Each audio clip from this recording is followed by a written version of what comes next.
WITSON. Rob from Icebox Auto. I'm just going to show you an install we've done today, which is on a Nissan X-Trail. This is from our large screen and frame series. So obviously everything you see here from the silver panel, other than this and has a button, all becomes comes with the system. So the screen and this frame and this little storage bit here comes with it. So I'll just zoom in.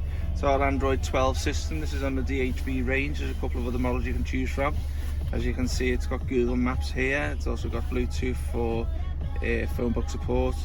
There's your application center here. As you can see, it's nice and swift because it's an 8-core processor.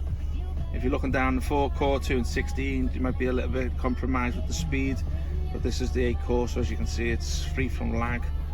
It's really responsive. Okay, so you got your themes section here, which basically means you can upload any home page from this section here. So if you wanted to change this layout here, you could do it with that. There's your FM AM radio there, which has got RDS on it too. Go into the applications. This is just a few apps in the background settings. DAB radio, Chrome, DSP, which has got the DSP sound processor in the car, which you can fine tune your speaker system. Here's your Play Store here. So we're just going to wait for some updates to be completed on this before we download applications. Let's have a little look. Works with the steering wheel controls, also works with the 360 cameras and the rear camera, which is original to the car. Let's have a little look.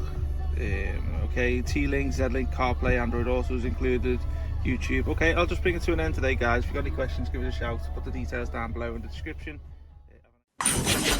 WITSON.